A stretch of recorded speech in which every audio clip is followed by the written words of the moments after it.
Buenas tardes, doctor. En este video, mis compañeros y yo vamos a explicar sobre el transporte de oxígeno.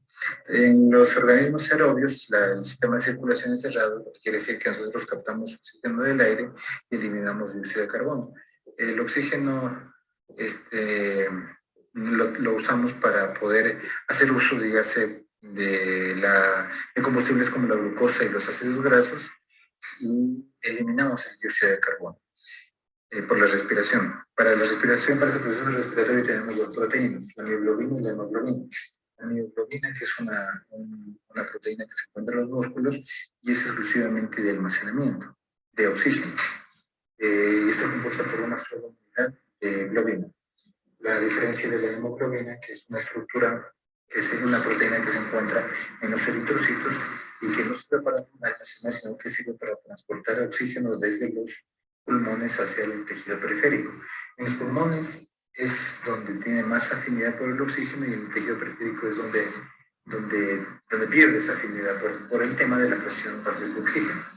Vamos a ver que esta proteína es un heterodímero que es compuesto de dos unidades alfa y dos unidades beta, en donde la unión de sus subunidades tiene que ver con la afinidad por el oxígeno. Y nos vamos a dar cuenta que la hemoglobina es menos afín al oxígeno que la hemoglobina. Ahora, para trazar este cuadro, se usó dos ecuaciones, que son de la fracción de saturación, que es Y, se ha dado en función de la presión parcial de oxígeno sobre la presión parcial de oxígeno más la P50, que es un valor de la saturación de oxígeno, la cual la mitad de los lugares de fijación, sea de la mioglobina o de la hemoglobina, están saturados.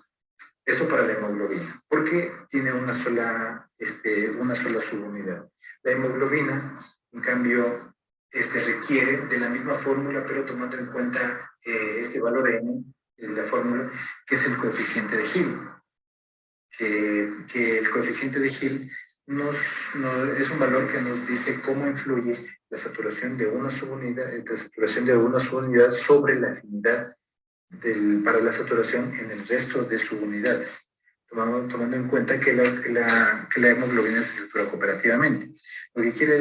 Esto quiere decir que cuando se satura una subunidad, esa cooperación permite que la saturación de las siguientes subunidades sea más fácil. Facilita la saturación de las subunidades.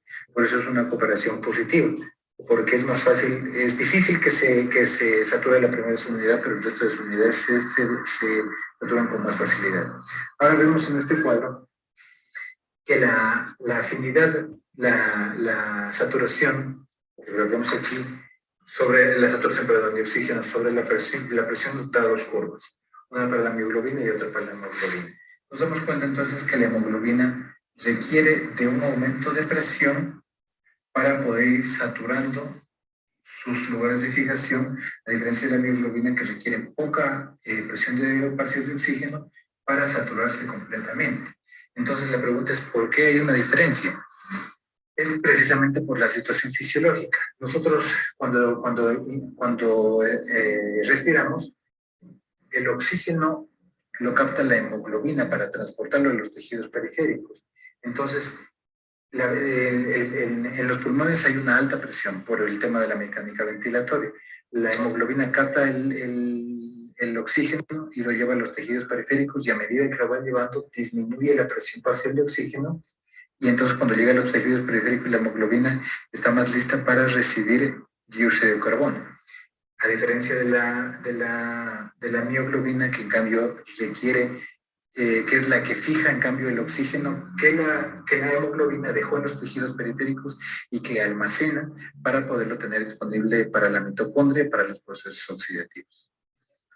Mis compañeros van a continuar explicando acerca de los siguientes temas. Ahora yo les voy a hablar sobre la importancia fisiológica en la modulación alostérica de la hemoglobina por el oxígeno. La modulación alostérica. Como sabemos, esta es una hemoglobina. Tiene 4 grupos hemo y cada grupo hemo está en una globina, una proteína. Tenemos que cuando un oxígeno se une a un grupo hemo, este ocasiona que el siguiente grupo hemo tenga mayor afinidad por el oxígeno. y así sucesivamente hasta terminar los 4 oxígenos unidos a la hemoglobina. Esto es una cooperación positiva y es un efecto homotrópico. Como aquí podemos ver la estructura de la hemoglobina, cuando se van uniendo los oxígenos de la hemoglobina, esta se contrae. Por eso tiene esta forma de contraída cuando está unido con los oxígenos. Ahora el efecto Bohr. Como aquí podemos ver, aquí tenemos los pulmones. El efecto Bohr son interacciones cooperativas en las subunidades y el grupo M. Aquí podemos ver que los pulmones mandan oxígeno. Cuando aumenta la presión de oxígeno en la sangre, esta va a hacer que la mitocondria tenga una afinidad, tenga una mayor facilidad en la absorción del oxígeno porque hay porque hay una presión de oxígeno generada por los pulmones. Esto es, y por eso se da el ácido láctico. Cuando hay una menor presencia de oxígeno, el tejido produce ácido láctico. Y un claro ejemplo de esto es el deporte. Por eso da dolor. Aquí tenemos la consecuencia del efecto Bohr, en donde tenemos los distintos pHs y la hemoglobina como actúa en cada uno. A un pH más ácido, la concentración del oxígeno es más rápida, pero la saturación del oxígeno es menor. Ahora vamos con la concentración del CO2 y el 2.3 bpg. El rango normal del CO2 es de 23 a 29 miliequivalentes por litro. El 2.3 bpg se une a la hemoglobina, como aquí está en este gráfico, cuando ésta está en estado T. La hemoglobina, como ya sabemos, tenemos dos estados, la desoxigenada, que es en el estado T, y la oxigenada en el estado R. Cuando está en estado T se une. Esta unión del 2-BPG crea puentes salinos que estos luego se van a romper antes del estado R. Esto nos sirve para aumentar la cantidad del oxígeno en los tejidos y solo se puede unir el 2.3 bpg en la hemoglobina cuando este está en estado T. Aquí tenemos que la disminución del pH de los glóbulos rojos inducida por CO2 promueve la síntesis del BPG.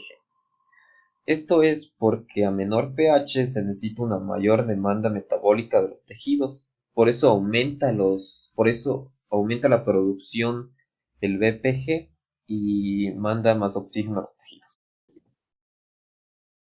Ahora vamos a ver cómo ocurre el transporte de dióxido de carbono, incluyendo la importancia de la anhidrasa carbónica. La capacidad del dióxido de carbono es similar al efecto Bohm para alterar la afinidad de la hemoglobina por el oxígeno. El aumento de la presión de dióxido de carbono en los capilares venosos disminuye la afinidad de la hemoglobina por el oxígeno, desplazando a la derecha la gráfica. El efecto alostérico. El efecto alostérico es el dióxido de carbono, no el bicarbonato. El dióxido de carbono forma un enlace covalente reversible con los grupos amino N-terminales no protonados de los polipéptidos de globina para formar carbamino aductos, como se ve en la reacción. Esta modificación da como resultado la estabilización de la hemoglobina desoxigenada y representa una forma de transporte del dióxido de carbono al pulmón para ser eliminado del organismo. Del 5 al 10% del contenido total del dióxido de carbono de la sangre se encuentra en forma de carbamino aductos. La correlación fisiológica entre la presión del dióxido de carbono y la afinidad de la hemoglobina por el oxígeno. El dióxido de carbono es un producto importante de la oxidación mitocondrial y es abundante en los tejidos metabólicamente activos. Al difundir a la sangre, el dióxido de carbono favorece la disociación del oxígeno fijado en la hemoglobina. La mayoría del dióxido de carbono de los tejidos periféricos se hidrata mediante la anhidrasa carbónica eritrocitaria y forma ácido carbónico, como se ve en la diapositiva. La formación de carbaminoductos y la relación hidratación y disociación generan protones adicionales, los cuales participan en el efecto Bohr y facilitan el intercambio oxígeno y dióxido de carbono.